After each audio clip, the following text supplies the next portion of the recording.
베드로전서 2장 18절에서 25절 말씀 되겠습니다. 사환들아 범사에 두려워함으로 주인들에게 순종하되 선하고 관용하는 자들에게만 아니라 또한 까다로운 자들에게도 그리하라.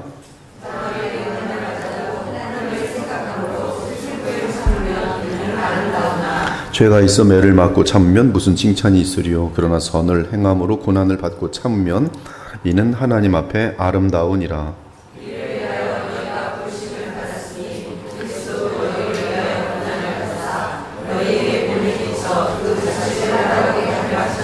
그는 죄를 범하지 아니하시고 그 입에 거짓도 없으시며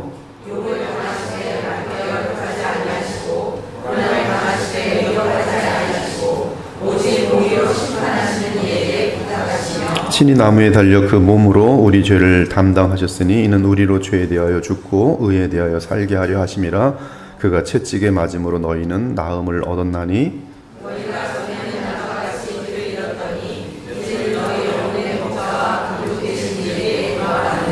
아멘. 이 선과 악은 현미경이나 만안경으로는 보이지 않지만 이 세상에 존재하는 가장 객관적인 확실한 실체입니다.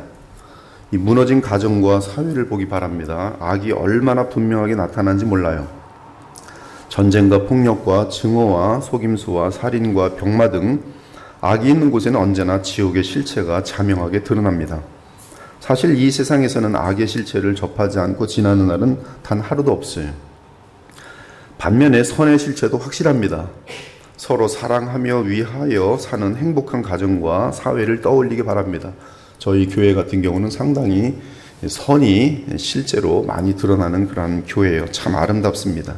각 가정들을 제가 볼 때도 가정마다 천국이 임하고 있어요. 그곳에는 온유함과 따스함과 질서와 안정과 행복과 보람이 있습니다.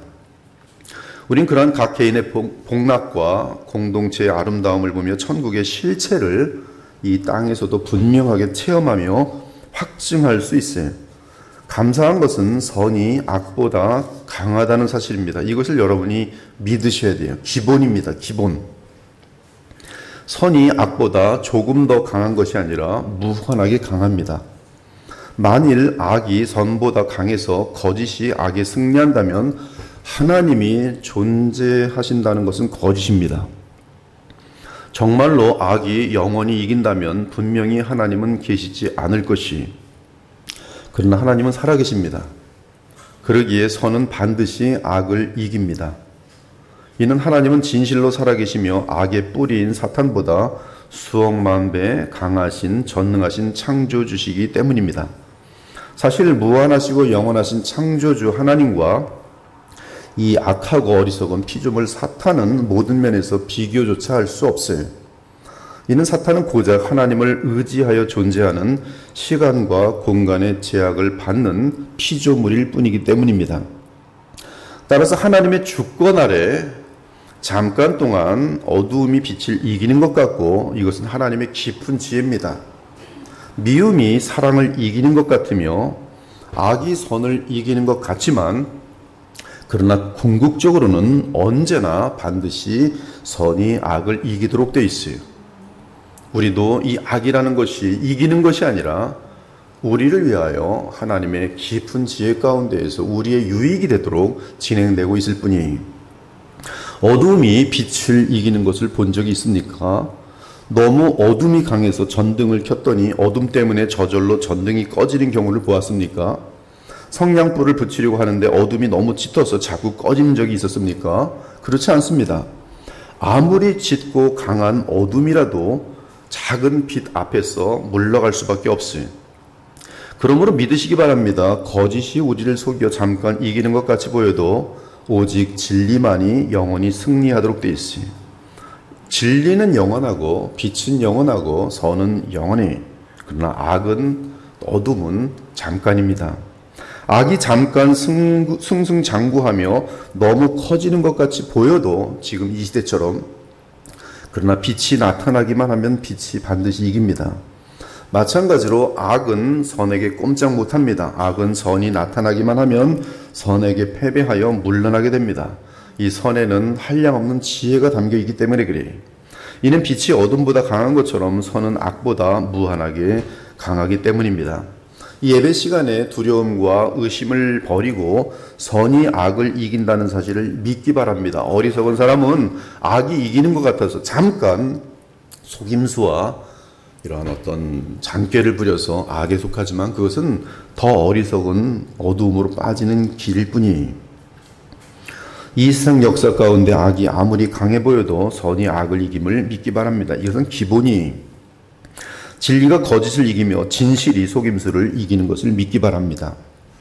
사탄이 아무리 강해 보여도 하나님을 이길 수 없음을 믿기 바랍니다. 어느 날 선 그 자체이신 하나님은 그 입김으로 악의 뿌리인 마귀를 멸망시켜 영원토록 지옥불에 던지실 것이, 언젠가 하나님께서 선과 공으로 이 세상을 심판하실 것입니다. 그리고 그 이후에는 영원한 공의와 선이 온 우주를 다스릴 것이, 그때 사탄과 악인들과 악과 죽음은 불못에 떨어지고 다시는 죽음과 저주와 마귀와 더러움이 없는, 그리고 악인들도 없는 새하늘과 새 땅이 이 땅에 영원히 설 것입니다.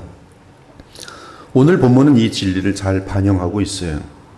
먼저 18절을 보면 베드로는 위기의 질서 가운데 약자가 부당하게 고난을 받는 경우를 언급하고 있습니다. 하나님이 정하신 위기의 질서를 순종하되 선하고 마음에 드는 사람에게 뿐만 아니라 까다로운 사람들에게도 순종하라고 요청합니다. 까다로운 남편에게도 순종하라고 요청하고요. 까다로운 직장 상관에게, 까다로운 선생에게, 까다로운 부모에게, 까다로운 목사에게도 순종하라고 요구하고 있어요. 하나님이 정하신 위기의 질서 속에서 그것이 나로 하여금 죄를 짓게 하는 것이 아니다라면 순종해야 된다고 말하고 있습니다.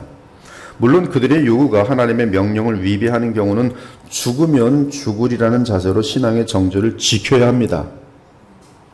보통 보면 남편에게 순종하라고 했다면서 남편이 교회 가지 말라 그러면 남편에게 순종해야 되니까 교회 안 가는 사람, 이것은 어리석음의 또 극치죠. 그때는 죽으면 죽으리라, 이혼 당하면 당하리라, 주님께 오시면 복 받는 거예요. 그러나 그렇지 않은 경우는 불의를 당하더라도 인내해야 합니다. 이때 부당하게 고난을 당해도 하나님을 생각함으로 슬픔을 참으면 이는 아름다운 것이라고 말하고 있어요. 20절은 그 아름다움을 하나님 앞에서 아름답다고 언급하고 있습니다. 사랑하는 여러분, 성경에서 하나님 앞에서 아름답다라고 말하는 표현은 하나님의 마음에 지극히 마음에 든다 이 뜻이, 하나님이 너무나 좋아하신다. 한마디로 말하면 하나님이 반하신다. 하나님께서 여러분을 너무 사랑하신데 사랑하시다 못해 이렇게 행동하실 때는 눈이 확 하고 반하시는 거예요. 내 종 욥을 보았느냐. 지금 이 말은 욥에게 반하셨다는 표현이에요. 하나님이 칭찬하시다 이렇게 돼 있어요. 하나님이 인정하시다 이렇게 표현되어 있어요. 하나님은 이러한 자들을 반드시 영광과 존귀로 관시우십니다. 특히 그리스도께서 재림하실 때 영원토록 영화롭고 존귀한 관을 씌우실 것이, 그러므로 너희가 이제 여러 가지 시험으로 말미암아 잠깐 근심하게 되지 않을 수 없으나 오히려 크게 기뻐하는도다.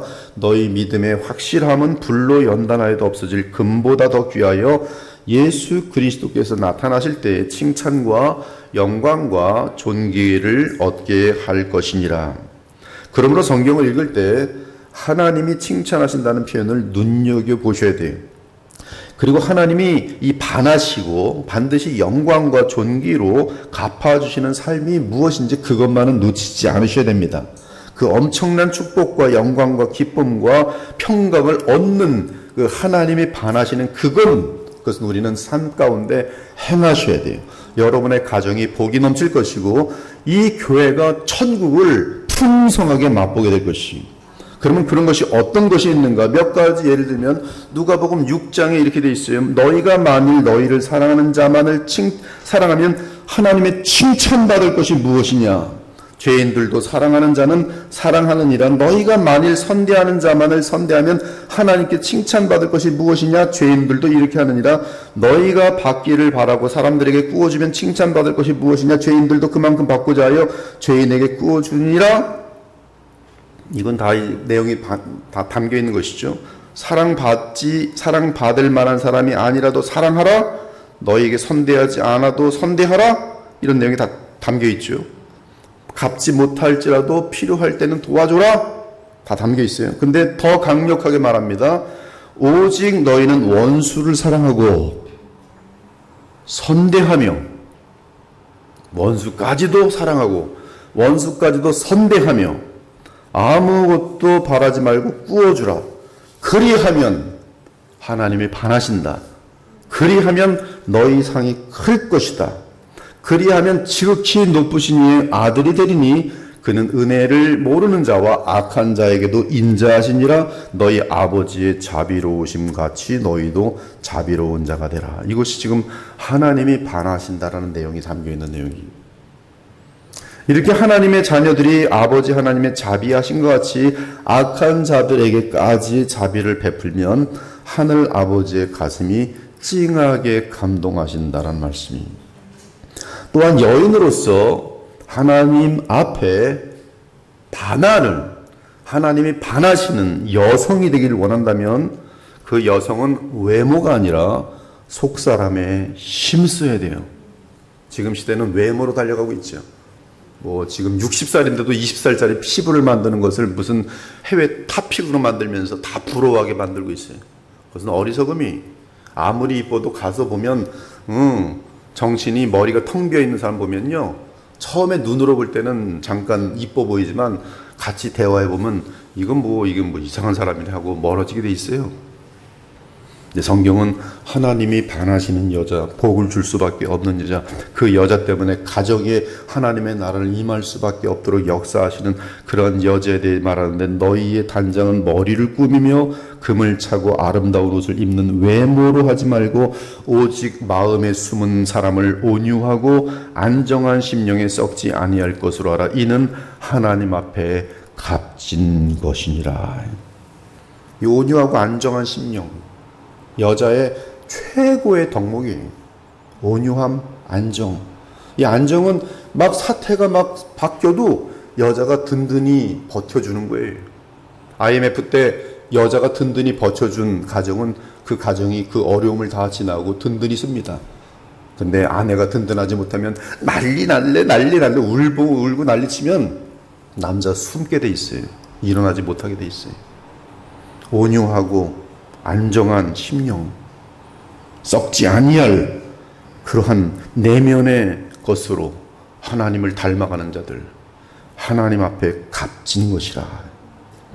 그런데 아무튼 이 하나님의 가슴을 울리는 성도는 오늘 보니까 부당하게 고난을 받아도 하나님을 생각함으로 슬픔을 참으면 하나님의 마음이 흔들리는 것이, 죄를 짓고 하나님께 징계를 받는다면 하나님께 무슨 칭찬이 있겠습니까? 그러나 선한 일을 행하다가 억울하게 고난받을 때 그때 하나님을 생각함으로 인내한다면, 그럼 하나님의 마음이 막 불타오르는 것이 하나님 보시기에 참으로 아름다운 행위. 만일 여러분이 이러한 성도라면 하나님은 여러분을 볼 때 그 가슴이 저미는 것이, 여러분에게 반하시는 것이, 하나님을 닮은 여러분을 바라보면서 온 우주에 여러분을 자랑하시게 되는 것이, 사랑하는 자녀인 여러분을 위해 급한 마음으로 섭리하셔서 악을 당장 제거해 주시게 되는 것이, 마귀를 물리쳐 주시고 악인들을 떠나게 하시는 것이, 우리 이와 같이 하나님의 기쁨이 되기 위해 복음으로 부름을 받아 생명을 얻은 자들입니다. 즉 우리가 구원을 입은 것은 멸망에서 구원을 얻은 것도 중요하지만 더 중요한 것은 하나님의 기쁨, 하나님의 마음을 시원케 하기 위해서 구원을 얻었어요. 그런데 어떻게 하나님의 기쁨이 됩니까? 하나님의 마음을 시원케 합니까? 하나님이 반하게 만드시는 겁니까? 부당하게 이 세상에서 고난을 당하는 삶을 살아도 하나님을 생각함으로 슬픔을 참으면, 그러면서 선으로 악을 이기면, 그러면서 남편을 대하면, 그러면서 이웃을 대하면, 그러면서 여러분의 이웃 형제들을 대하면, 그것이 하나님께서 뜨겁게 역사하시는 동기가 된다 이 말씀입니다. 그렇습니다. 이 세상 사람들은 선으로 악을 이길 수 없지만 우리는 선한 생명을 소유한 자들이기에 악한 자들에게도 햇빛과 비를 내시는 선하신 하늘 아버지와 같이 우리에게 악행하는 자들을 용서하며 그들에게 선을 행할 수 있는 것이, 그러므로 우리에게는 신자들의 가장 중요한 필수는 용서예요. 용서 못하는 사람은 아직 복음의 기초도 시작하지 못한 것이, 매일 용서하는 삶. 용서는 틀린 것을 옳다고 하는 것이 아니, 기다려주는 것이, 틀린 것은 틀리다, 옳은 것을 옳은다 얘기해 주면서, 그러나 지금도 또 기회를 주는 것이, 관용해 주는 것이. 얼마나 실수가 많습니까? 아이들도 실수가 많아요. 이 엄한 관용하지 못하는 부모들은 아이들이 어렸을 적부터 부모를 무서워하면서 제대로 크지 못합니다. 부모에게 아첨을 할 줄 알지만 자유를 딱 얻게 될 때 도망치게 돼 있어요. 관용하고 용서할 줄 알아야 돼요. 심지어 부당한 일을 당했을 때 참으면서 그것을 주님께 가져가서 기도하면서 계속 착한 일을 행할 수 있고 선으로 행할 수 있는 사람이라면 그가 바로 하나님 앞에 아름다운 것이, 이것을 삶으로 보여준 분이 예수 그리스도예요. 십자가 사건이, 그것은 절대적으로 이 모든 악과 모든 억울함이 집착된, 집요하게 되는 것인데, 거기서 예수께서 보여주신 장면은 모욕을 당하셨으나 모욕하지 않으시고 억울한 고통을 당하지만 위협하지 않으셨어요. 오직 모든 것을 공정하게 심판하신 하나님께 자신의 모든 것을 맡기셨어요. 결국 예수님은 십자가에 달려 돌아가시기까지 인내하심으로 우리의 죄를 대속하셨고, 이제 우리로 하여금 예수님처럼 똑같이 악에게 지지 않고 선으로 악을 이기며 살 수 있도록 생명을 주신 것이, 이처럼 그리스도께서는 우리를 위해 고난받으심으로 우리가 따라야 할 법을 보여주셨고 그렇게 행할 수 있는 생명과 능력을 주셨어요. 지금 오늘 이 내용은 전부 다 여러분 개인의 일들이, 공적인 직분을 가진 사람의 입장은 또 틀려져요. 그들은 공의를 이루어야 될 책임이 있어요. 목사도 마찬가지로 공동체를 이룰 때는 공의를 이루어야 돼요. 그러나 내 개인적인 일들에 대해서는 억울한 일을 많이 당해도 그것을 참고 또 넘어가면서 주님을 바라볼 때, 그리고 계속 착한 사람이 되고 선으로 용서해 나가면서 관용하면서 선을 행하고 있을 때 그 사람 주변에 하나님의 복이 임하게 된다는 것이, 삼가 누가 누구에게든지 악으로 악을 갚지 말게 하고 서로 대하든지 모든 사람을 대하든지 항상 선을 따르라. 우리에게 주신 성령으로 말미암아 하나님의 사랑이 우리 마음에 부은바됨이니 우리가 아직 연약할 때의 기약대로 그리스도께서 경건하지 않은 자를 위하여 죽으셨도다. 의인을 위하여 죽는 자가 쉽지 않고 선인을 위하여 용감히 죽는 자가 혹 있거니와 우리가 아직 죄인 되었을 때 그리스도께서 우리를 위하여 죽으심으로 하나님께서 우리에 대한 자기의 사랑을 확증하셨느니라. 곧 우리가 원수 되었을 때 그의 아들의 죽으심으로 말미암아 하나님과 화목하게 되었은즉 화목하게 된 자로서는 더욱 그의 살아나심으로 말미암아 구원을 받을 것이라. 우리는 하나님께 죄만 범하는데 그럼에도 하나님은 언제나 그리스도 안에서 우리를 용서하시며 관용하시며 지금까지도 선을 베풀어 오셨어요. 지금도 그러하시고 앞으로도 그러하실 것이, 그리고 우리의 대제사장 예수께서는 자신의 흠없는 생명으로 치르신 십자가 성령을 근거로 오늘도 여전히 여러분의 죄를 용서하여 주고 계십니다. 이 시간 하나님과 그리스도께서 우리에게 베푸신 그 은혜와 그 크신 사랑을 돌아보면서 우리는 그 모든 사랑과 풍성함을 받을 만한 사람이 아니지만 그러나 그분의 관용과 용서하심과 오래 참으심과 사랑 앞에서 지옥에 떨어질 수밖에 없었던 저희들을 향한 그 무한한 선을 받은 자들로서 우리도 남은 삶을 그들이 행한 대로 다 갚으려고 하는 것이 아니라 용서해주고 용서해주고, 이들에 대해서는 누가 갚으세요? 하나님이 갚으세요. 누가 이들을 진노하십니까? 하나님이 진노했어요. 그러나 그것을 우리는 하지 말라고 하나님께서는 그것은 내 일이니 너희는 용서하고 또 너의 달려갈 길을 달려가라고 요청하는 것이, 여러분 가정과 여러분의 이웃들과 직장생활과 학교생활과 모든 삶 속에서 오늘 이 말씀을 절대 놓치지 않으시고 이것이 크리스찬의 삶이에요. 그것을 다시 한번 마음속에 새기면서 그리스도인으로서 진심으로 살아가는 저와 여러분 되시기를 예수 그리스도 이름으로 축원합니다. 아멘. 주 하나님 감사합니다. 항상 듣는 말씀이지만 이 말씀을 놓칠 때가 얼마나 많은지요. 그저 관용하는 자들 되게 하시고 그저 용서하며 살면서 어디서나 빛의 향기가 되고 사랑의 향기가 되고 진실의 향기가 되고 진리의 향기가 될 수 있는, 무엇보다 복음의 사랑의 향기가 될 수 있는 아름다운 주의 백성들 다 될 수 있도록 인도하여 주시옵소서. 이 아침에 우리가 용서할 사람들 용서하는 마음 다시 주시고 모든 것을 풀고 또 주님 바라보면서 하늘의 평강을 누리는 주의 복된 자녀들 다 되게 하여 주옵소서. 예수 그리스도 이름으로 기도합니다. 아멘.